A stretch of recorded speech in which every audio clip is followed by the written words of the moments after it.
What do you think about the antagonist movement?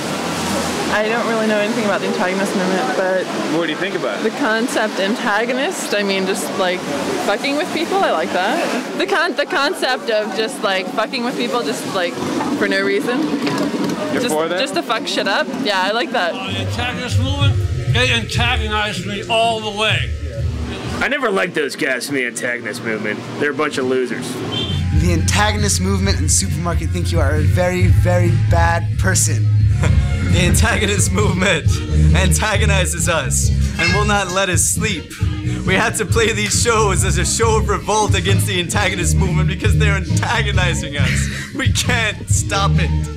The antagonist movement is doing all right. They're kind of, scraping the bottom of the barrel, finding the dregs of the art music scene.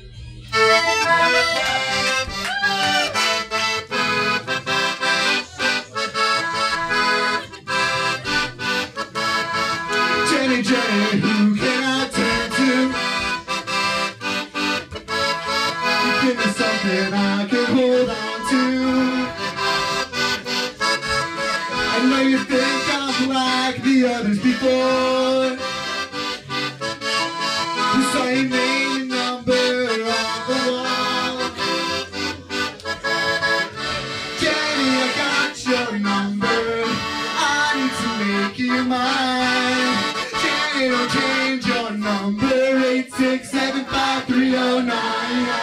8675309. 8675309. 8675309. Jenny, you're the girl for me.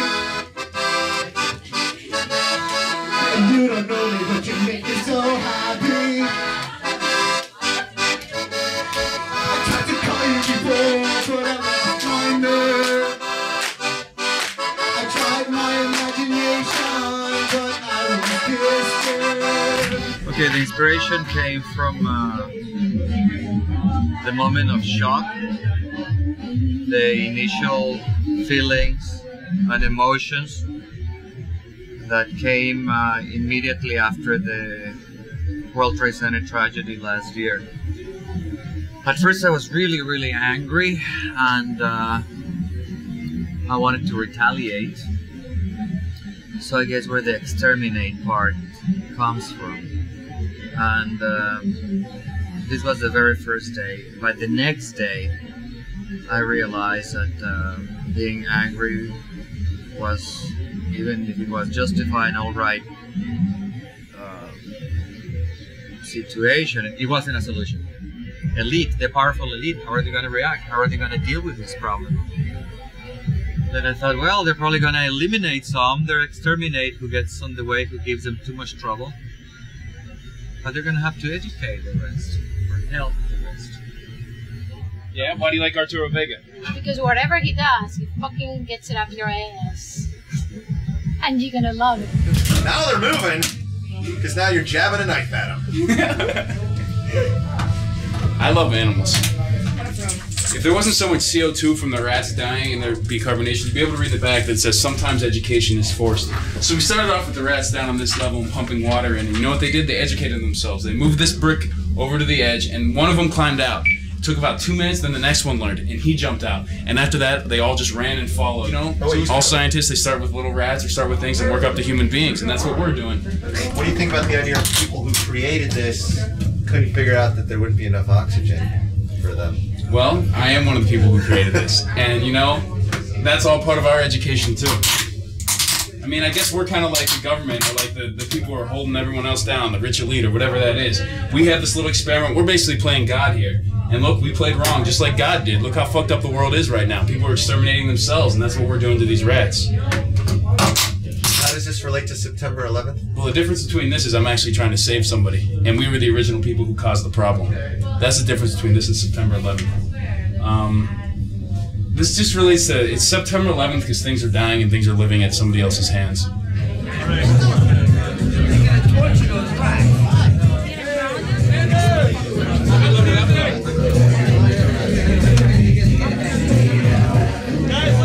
It's exterminate or educate, and sometimes education comes from extermination.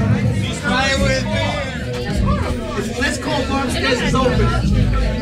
Where's Big Dave? We call last call. Come on, guys. It's drowning. We're going for higher ground. We're getting as far away as possible. Come on! Go! Make it, buddy. It's dead. None of his friends are there to help him. Sometimes you gotta learn on your own fucking terms. Yeah, yo, rat races. Tell me how you guys first came to know the Antagonist movement to do this show here tonight. I came to know it by playing another show, and then you walked up to us and you said, "Hey, you guys are not really that good, but you're a lot of fun." And you bring a lot of people. And you bring a lot of people, and so please come and play our show and make a big jackasses out of yourselves. So what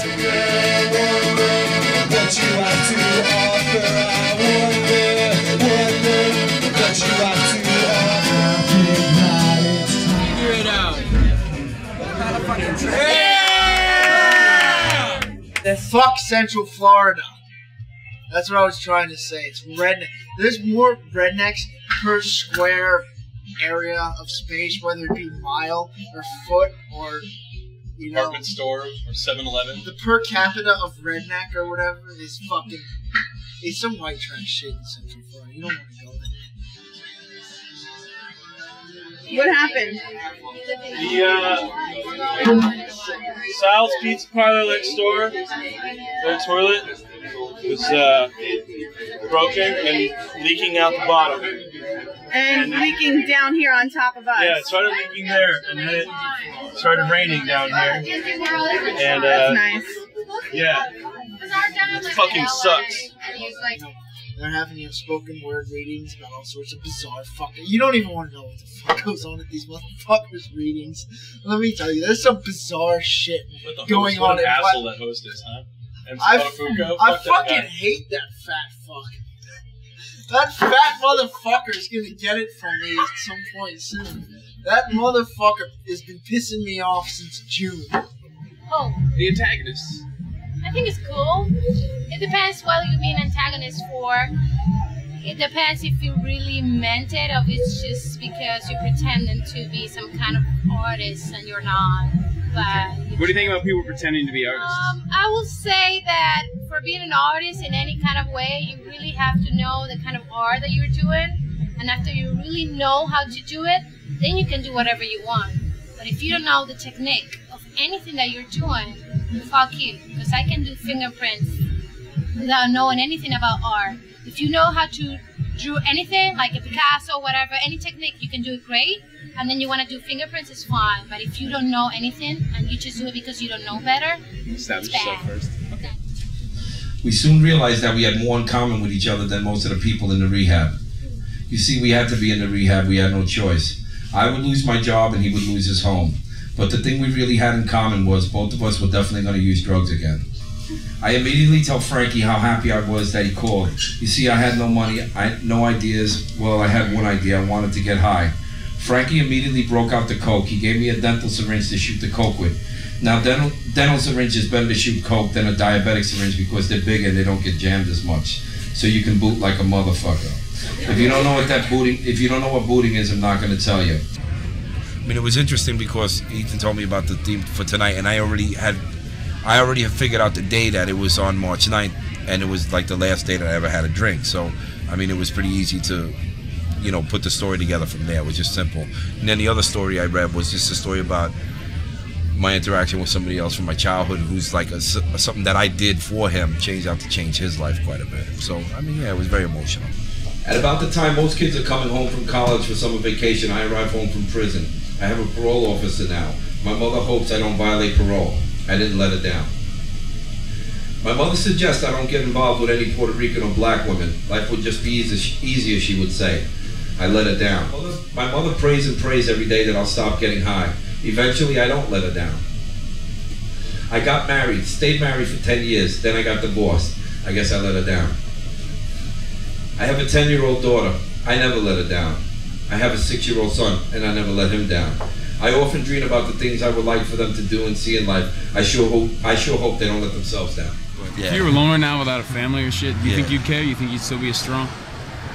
Oh yeah, I wouldn't drink. No, I wouldn't drink. I wouldn't drink because I'm you know, besides all the other good stuff that was given to me, if you go back to the root cause of why I have that, it's all because it's, you know, I'm not trying to get religious or anything, but my life is a gift from God, and I'm not gonna waste it for nobody. No way.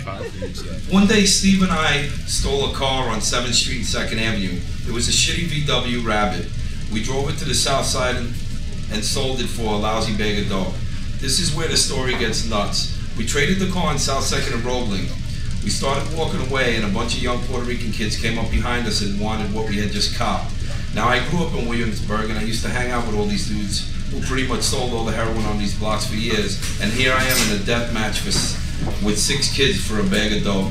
Talk about life taking a shitty turn. Usually, I play the tape all the way forward to where I'm in prison, and while that may scare people, like that may scare you for one reason, it doesn't scare me for the same reason, because it's not like I'm gonna go to prison and I'm gonna worry. Like, I ain't got that whole I'm gonna get fucked in jail thing, I'm gonna get this in jail. The thing that scares me about going to jail is that I'm in jail. Like, I'm not in society, and that's not good, man. That's not, like, forget about getting past all the initial fears. The main fear is that I'm gonna be away from my family, I'm gonna be away from my children. So that's hard. That's the harsh part of it all.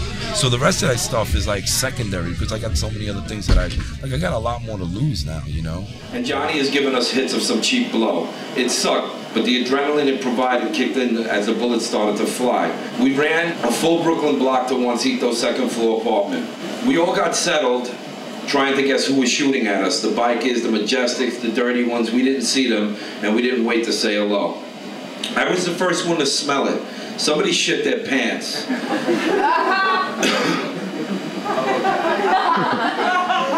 Someone's life was about to change forever. It was Johnny. He admitted to it. Juan let him use the bathroom and he gave him some clothes.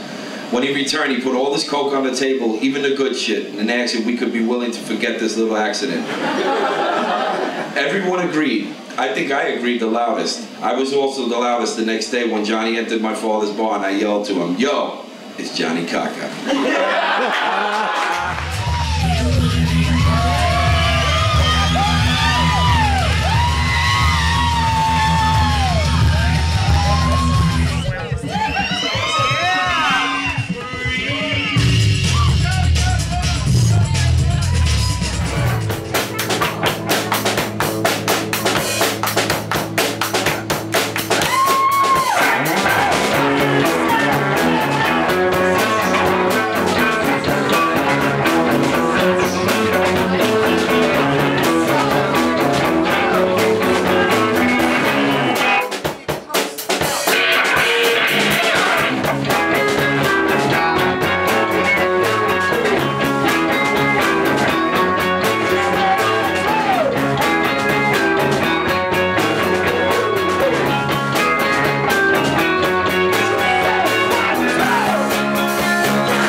Romeo D Designs. Well, that's my company name. But you are Romeo D? My name is Romeo Delusion. Can you tell us how you got involved with the Antagonist movement? Excited at what was going on here, and I wanted to be a part of it, so I gave him a call and jumped right in. So tonight you showed your orgasmic designs of Romeo D Design. The orgasmic collection of Romeo D Designs. So tell me a little bit about the orgasmic collection and what it means to you. My what collection? The orgasmic collection. My orgasmic collection. Tell me what it means to you. Well, it means that every man that looks at it is going to get wet. Just like a woman would looking at a real macho man that she wants. So I just try to turn men on, and women love the clothes that they're turned on when they're wearing them. I gave some of the clothes to the girls tonight because they were so turned on by them, they had to have them, so I gave them to them. Did you get any phone numbers from the girls or anything like that? I have a lot of phone numbers. So, okay.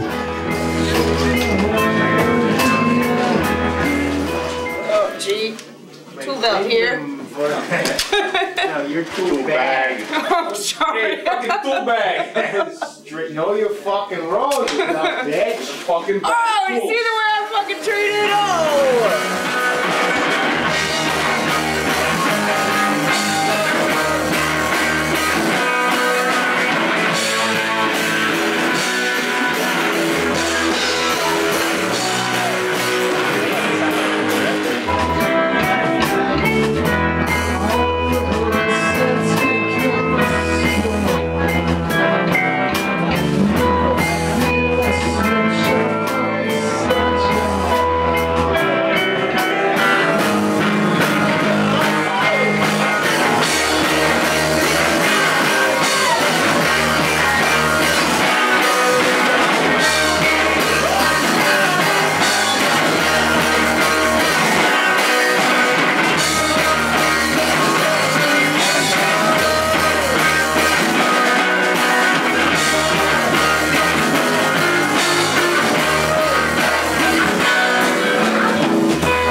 Some good shocking stories in there, and I'm sorry, thank you for coming tonight. We have a few more films, 2 more. And I think it was about 1996 we did our first sort of Royal Fest Film Festival and Zine Fest. And Ethan's always been the more sort of organized about it. I'm like, yeah, we should do that every year. And he's like, well, it'll be, you know, semi-annually, bi-annually. And now it's 4 years later, and I think it was 98 when we opened the library, so I think we did shortly after. So 4 years later now in 2002, we decided to do the second annual, and it went great. It went just like the first one. It's like a lot of interesting stuff that I think we're bringing stuff that people wouldn't normally see. Second time, and it just shows we should do it probably every 6 months. I think it'd be an interesting thing to do, and I think we would be into it. And next up is a film called Rough for Cinema by Anthony Ferrara. Stars 2 guys. We have a film about 4 guys. I already have that. I don't. Yeah, I know, but you can give it out to a girl at the bar or something. Reservoir Dogs for Anthony. Now everyone watch this film. It's fantastic. It's about a crippled guy who's a little bit bitter. Okay, this next film is called Mommy Kills Best. And it definitely wins the John Waters Award, I'd say, of the night. I actually liked them all. It was kind of an interesting little, you know, social anthropology kind of study. What held people's attention and what didn't. I couldn't believe that everybody was riveted during, you know, this guy, you know, getting shot tattoo thing. But then when the sort of quote-unquote arty stuff came on, people were just like blah blah blah blah, you know, not even interested at all. So it's and I mean, I'm sure some of that stuff, if you had more of a less distractions and more of an intense sort of environment, you'd be like, wow, it's a really neat movie. But it was just like too much going on. Where it's like, unless it was kind of jokey and on a amazingly like steady, basically like a very caught you at your attention early, you'd be like, that's fucked up, man. It's different than, oh my god, that's fucked up.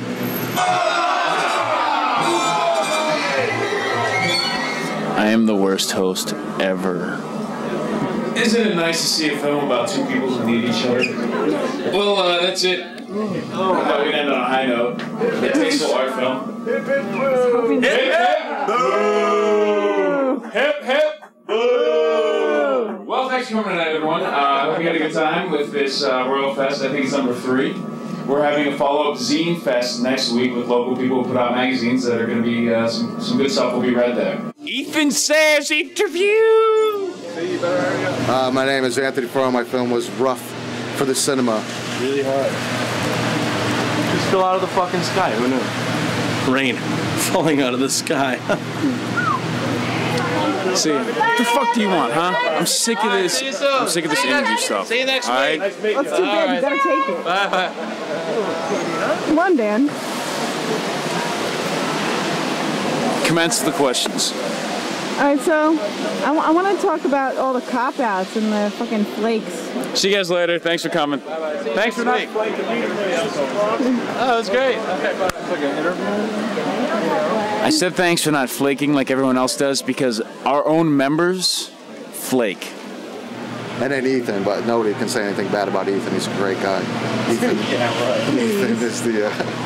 I mean, if it wasn't for Ethan, I don't know if any of us would be here. I mean, it's the antagonist movement. It's the Ethanist.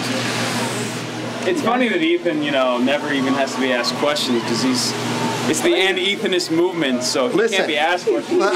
He has to dictate what's going to go on. Today. No, you're not allowed to ask me any questions. Ongoing. You know what? I I can't use any of this audio anyway if everyone keeps talking. Listen.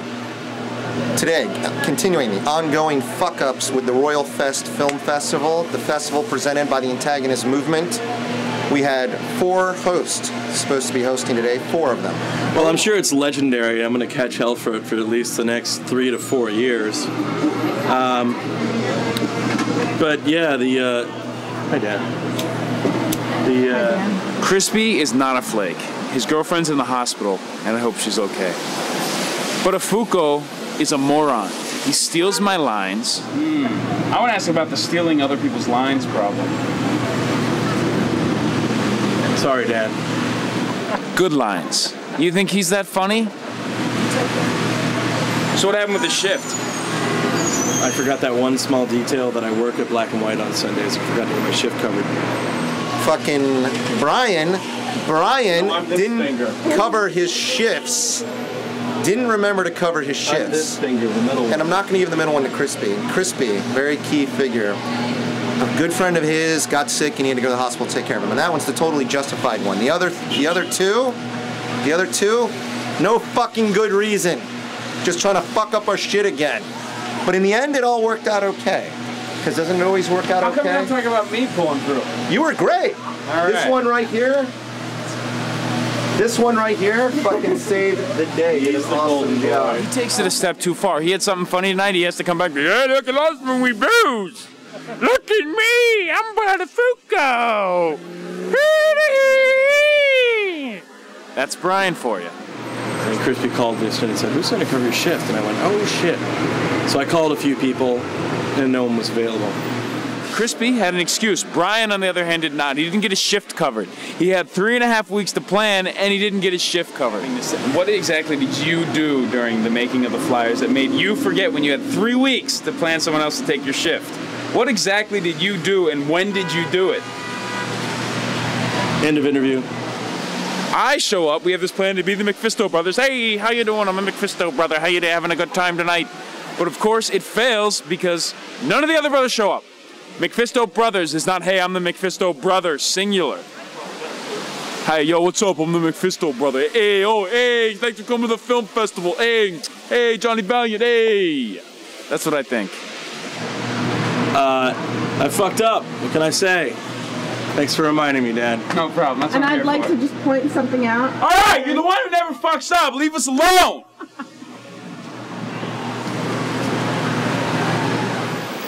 So what'd you think of the film festival tonight, Mr. Nobody? It was great.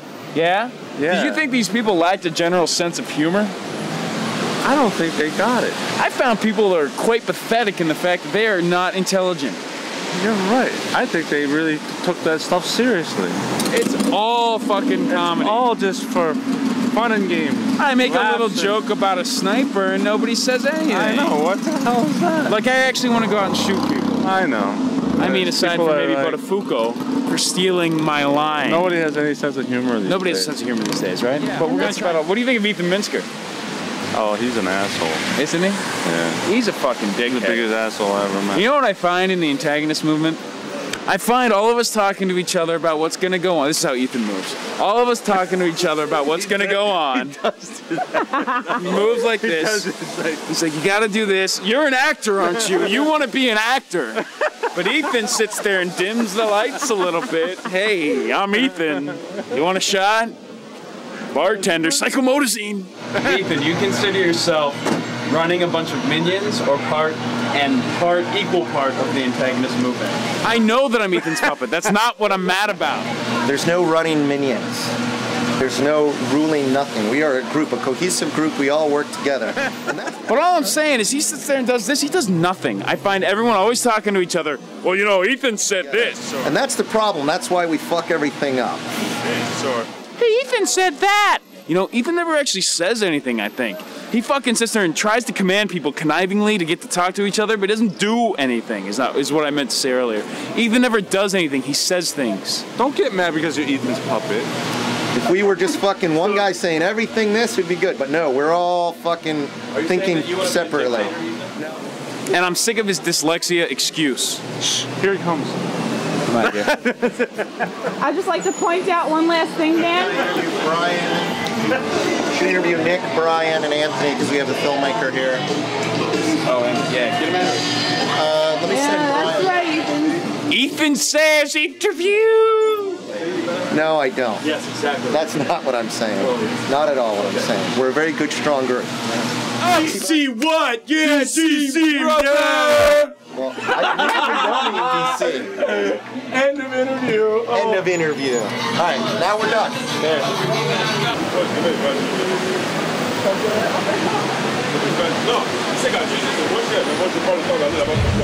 Anything else? Any last words? No, that's it. I gotta go more drunk. I gotta get like more shots and blah blah blah blah blah, and I gotta go. Thank you. Sorry. Why are you sorry? It's great.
Hello. Pervert. Yeah.